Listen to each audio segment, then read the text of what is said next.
Ce dimanche 4 décembre, Cynthia Sardou fête son anniversaire et le moins que l'on puisse dire, si estique 49 ans d'existence, elle n'a pas été épargnée par la vie.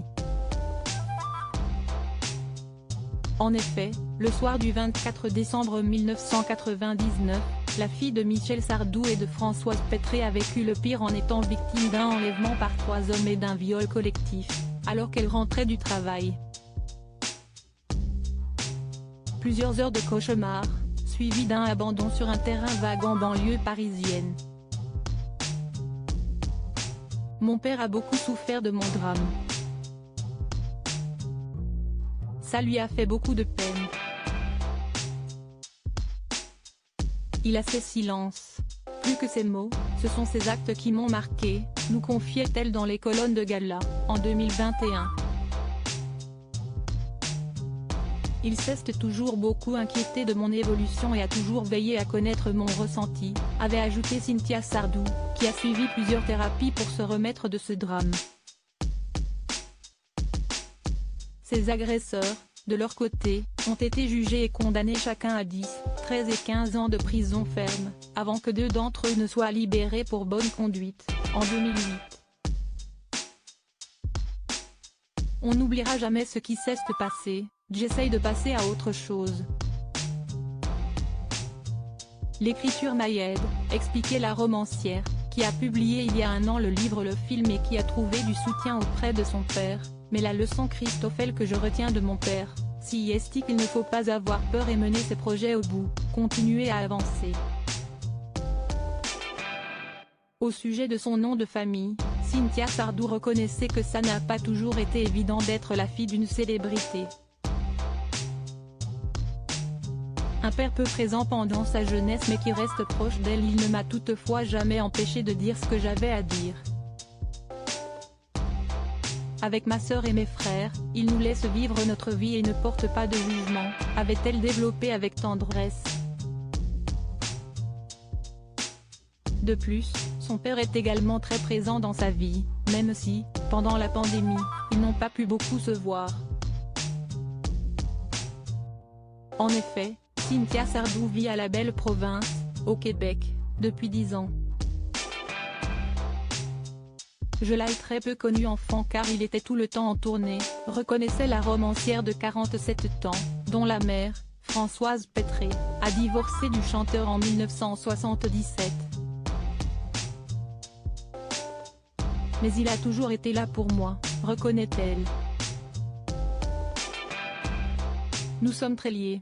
Il y a beaucoup de sentiments et d'émotions à chacune de nos retrouvailles en privé. Je m'entends très bien avec son épouse Anne-Marie. Elle est extraordinaire. Je n'ai qu'une envie, venir en France et les embrasser à nouveau. Supérieure à Michel Sardou, qui sont les femmes de sa vie, une vie au Canada plus tranquille, sa vie au Québec, Cynthia Sardou la savoure, comme elle nous le révélait. Séparée de son mari, le journaliste Jean-Claude Bataille, elle indiquait apprécier la paix et l'anonymat qu'elle a trouvé dans cette contrée. Pas de paparazzi, pas de soirée mondaine ni de pique-assiettes prêts à distiller leur venin, déclarait-elle.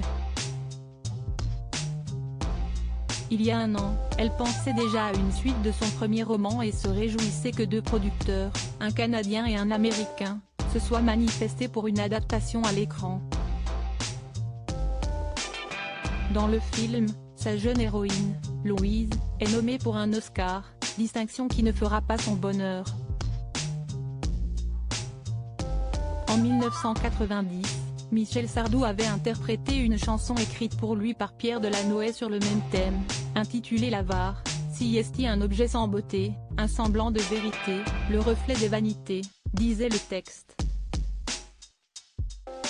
En écrivant mon livre, je n'avais pas cette chanson en tête, concédait Cynthia Sardou. Mais j'aime que nous ayons eu une idée similaire. Comme quoi nous sommes vraiment liés. Romain Sardou, un frère qui l'a accompagné dans l'écriture de son roman. Son frère, écrivain aguerri, l'avait pour sa part guidé dans cette nouvelle expérience de publication d'un roman. Chez les Sardou, on est très soudés, se félicitait Cynthia. Romain a été le premier à lire mon manuscrit.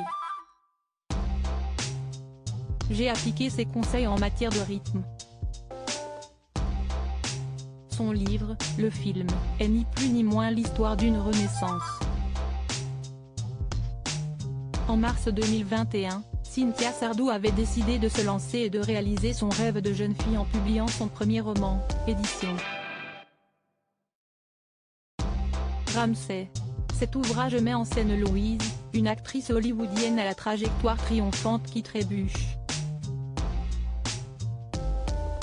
Celle-ci se retrouve sous l'emprise de l'homme qu'elle aime. Pour construire sa trame hitchcockienne, l'ex-correspondante à Los Angeles de Canal+ a puisé dans ses souvenirs de séquences paillettes. Elle a aussi testé différents rebondissements dans des ateliers d'écriture, s'est plongée dans la littérature sur Hollywood ou les entretiens de François Truffaut. Preuve de sa force retrouvée, Cynthia, qui a perdu l'un de ses meilleurs amis atteint du Covid-19 et lui avait dédié son livre, s'est investie pour lutter contre la pandémie aux côtés des soignants, à Montréal.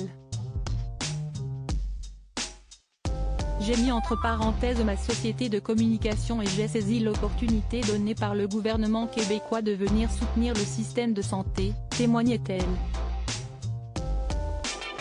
Elle avait alors participé, pendant plusieurs mois, à des cellules d'AID psychologiques, pour sortir les malades de leur isolement, et aider certains d'entre eux à s'alimenter. Je ne pouvais pas rester sans rien faire, nous disait-elle.